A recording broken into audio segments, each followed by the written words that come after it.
Good evening, and welcome to another chilling episode of Horror Whispers. Tonight, we have a terrifying tale of one trucker's encounter with the supernatural deep in the woods of northern New Jersey. This is the story of Robert Hayes, a seasoned driver with over 2 decades of experience and his unforgettable journey through Clinton Road.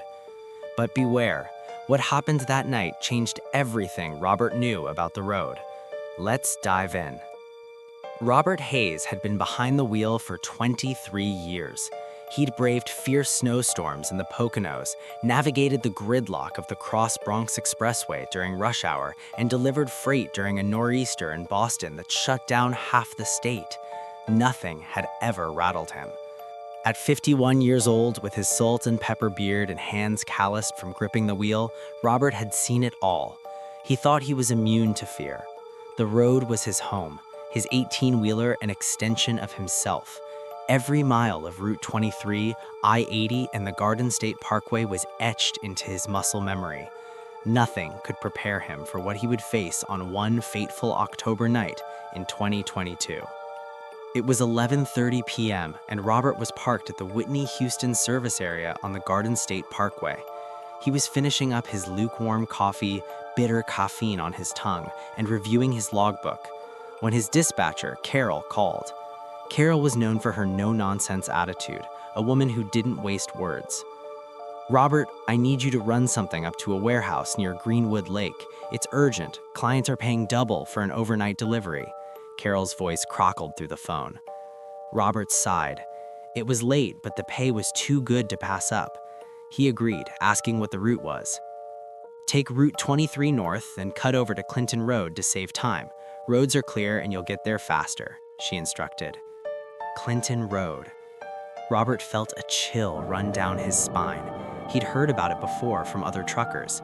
The name haunted him, but he couldn't place why. He brushed it off. It was just a road, right? "All right, I'll do it," Robert replied, setting his coffee cup down with a faint clink. "What's the load?" "Industrial machinery parts. Nothing out of the ordinary. Just get it there quickly." With that, he clicked off the phone, shrugged, and programmed the route into his GPS. Within minutes, his truck was rolling north on Route 23, loaded and ready to go. The highway stretched out before him, nearly empty. The only other signs of life were the occasional headlights passing in the opposite direction. The road felt eerily quiet. The hum of his engine, the soft rhythm of the tires on the pavement, all of it felt like a comforting lullaby. But something was off. As Robert approached the turn onto Clinton Road, he couldn't shake the sense of dread creeping up his spine. The road narrowed. The trees seemed to press in, stretching their branches overhead like they were reaching for him. The air grew thick and heavy, and the silence was unsettling. The usual sounds of the truck, his engine, the tires, the wind, all of it started to fade into nothingness. He turned onto Clinton Road, and instantly it felt like he entered another world. The trees towered around him, their dark branches scraping against his trailer. No streetlights, no houses, just an endless tunnel of darkness and shadows. He could feel the weight of the night pressing down on him, suffocating him. And then, the sound. At first, it was just static on his CB radio, but it wasn't the usual white noise. It had a rhythm to it, like a chant. His grip tightened on the wheel. It didn't make sense. He switched the radio to channel 19, hoping to hear another driver's voice to break the silence. But instead, the static grew louder, and beneath it, he could hear breathing. Slow, steady, unsettling. It wasn't human. It sent a chill through him. Robert shook it off, muttering to himself, "It's just interference from the trees." But the static didn't stop. And then, in his rearview mirror, 2 headlights appeared, too close. He checked his speedometer, 45 miles per hour. He wasn't speeding, but these trucks were closing in fast, too close. His fingers tightened on the CB radio. "Breaker, breaker, this is Big Bear. I've got 2 trucks on my tail. You guys need to pass."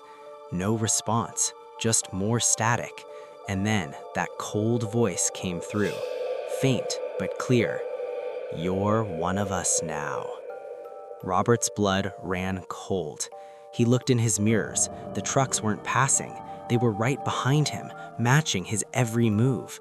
They had no logos, no faces, just dark, looming silhouettes in the headlights.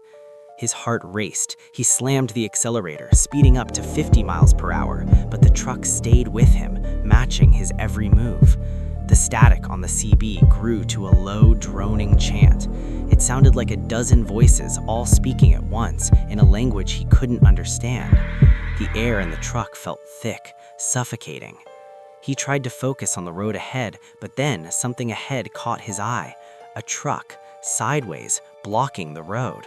It was old, rusted, steam or smoke pouring from under its hood. Robert slammed on the brakes, the tires screeching in protest. He came to a halt just a few feet from the abandoned truck. He looked in his mirrors. The trucks were gone. The road behind him was empty. He couldn't believe it. He'd just been chased by ghostly trucks, and now they were gone. His CB crackled again. "Next time, you drive with us." Without hesitation, Robert threw the truck into reverse, his hands slick with sweat. He backed up, finding a spot to turn around. He quickly executed a three-point turn, his trailer swaying dangerously. As soon as he was facing the right direction, he slammed the accelerator down, pushing the truck faster than he ever had down the winding road. He didn't look back. When he finally hit Route 23 again, he didn't breathe easy until he was miles away from that cursed road. But deep down, he knew the nightmare wasn't over.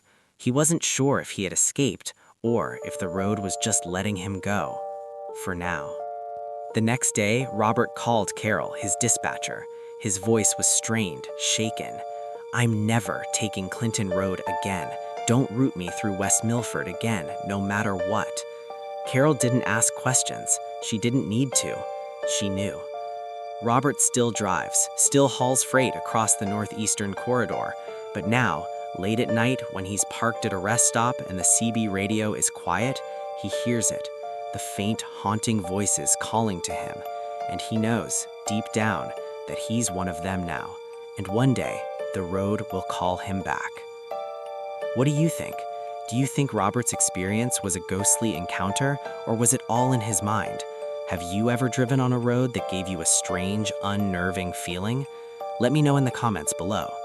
If you enjoyed this terrifying tale, make sure to like the video, subscribe, and hit the notification bell so you don't miss the next chilling story. Until next time, stay safe and stay spooky.